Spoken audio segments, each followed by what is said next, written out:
So today, the 12th of September, marks the 43rd anniversary of the tragic death in police custody of the founder of the Black Consciousness movement in South Africa, Steve Biko.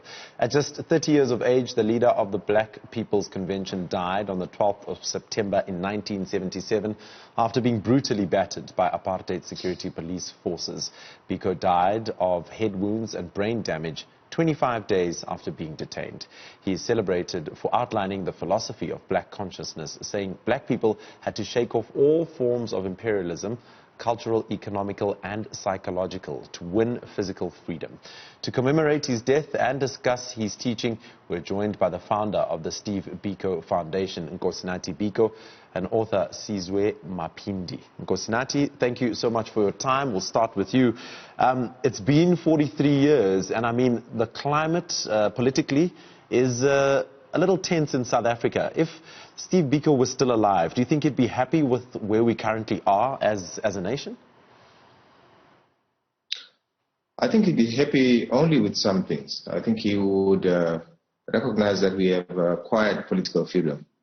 But that's really the first step in freeing ourselves.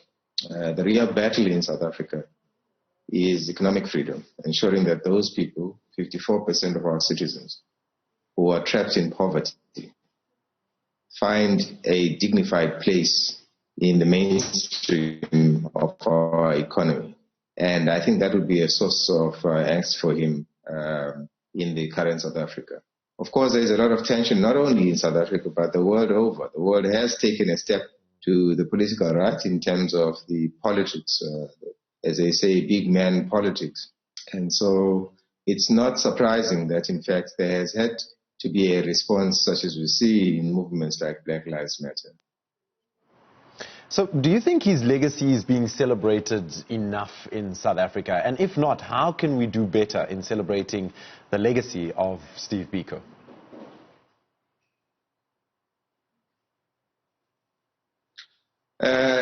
In celebrating Biko and many of our political leaders, I think that the right thing to do is to ensure that we move the narratives that come alive around these commemorative dates.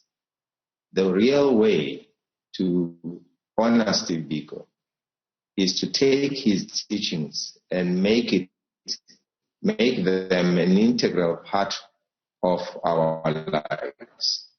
And we are dealing, for instance, in South Africa with new challenges around racial identity issues when we have old established political vocabulary around these matters. Not be as a country, given the kind of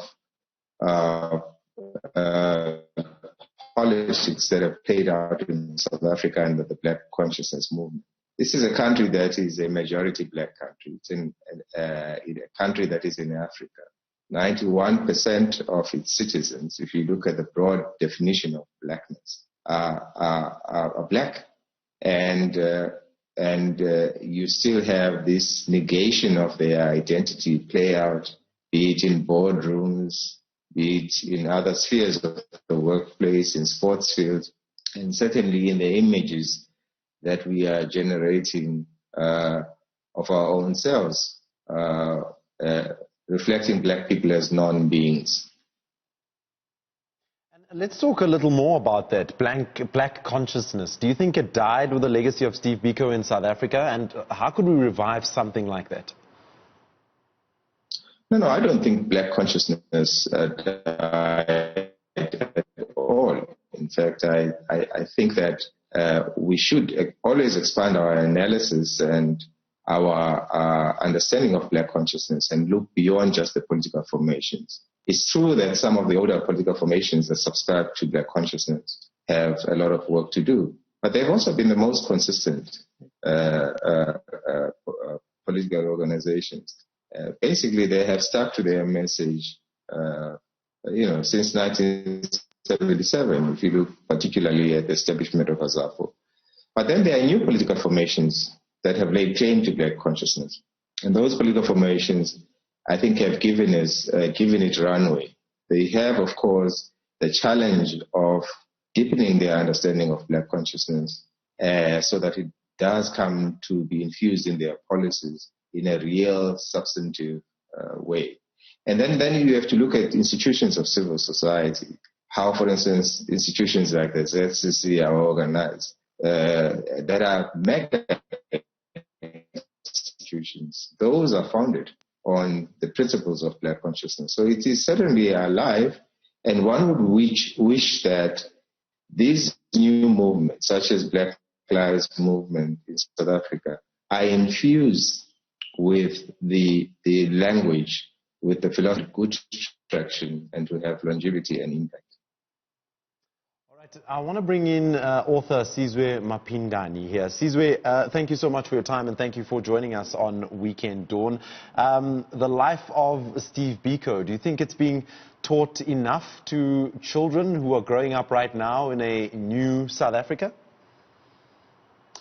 I don't really think so. First, thank you so much for having me on this show today. I stand to testify first that Steve Biko is the only leader of the Black consciousness movement who have actually been killed the way he was. There's no one in history who have ever undergone the grief that Steve Biko had gone through before he died.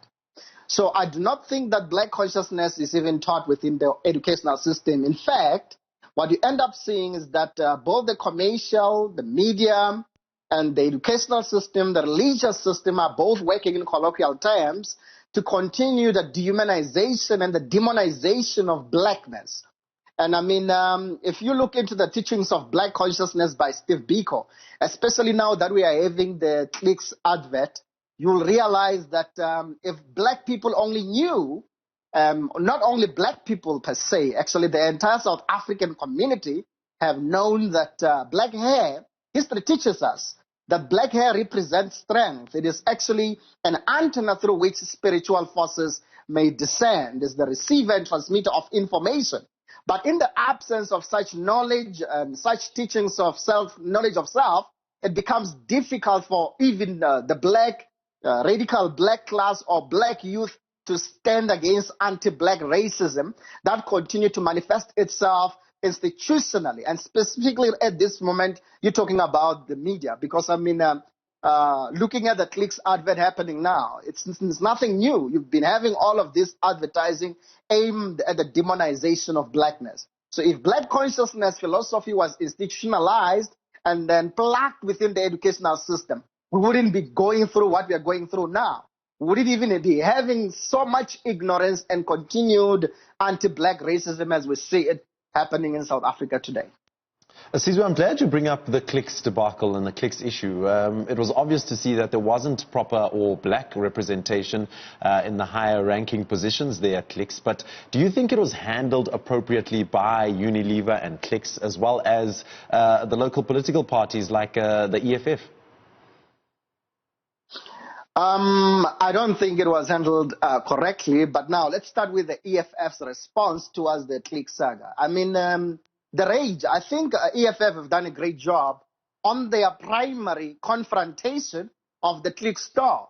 As much as many people say distraction have never helped anything. Now, in the South African context, racism has got great history. And this history is a history of Black subjugation, dehumanization, oppression, incarceration, mass hangings, and killings of Black people. So Black race can never be policed. In fact, that was great. Even something much better needs to be done to deal with whoever continue the perpetuation of anti-Black racism, especially after the Truth and Reconciliation Commission. With regards to Unilever and Clicks, I don't think they've handled it correctly and at all. I mean, you know, the resolution that they came up with is that they will donate 50,000 sanitary pads and so forth and so on. They're talking about the multi-billion institution. So if any other company can do the same, knowingly that if they choose to donate only a portion, an apportionment of what they gain on a day-to-day basis, that means we are not going to stop this whole racist thing. It needs to continue to be confronted with rage. There must be no prescription on how we deal with racism. Black race can never be policed as long as, especially white establishments who have a share in actually the apartheid era, where they share in the colonialization and demonization of black people. They need to understand at this point what they could do better than anyone else is to acknowledge that black people need to go through a healing process. And then the advertisement and the media and the company, the corporations, because I mean, besides the advert, what more is happening to people on the ground? If they can publicly, because what they did is to directly advocate for the transmutation of black people's hair into the proposed or supposed normal, which is white, and then whiteness is normality. What about black people? Which means you continue to say black people... Unfortunately, I'm going to have to leave it right there. We are running out of time.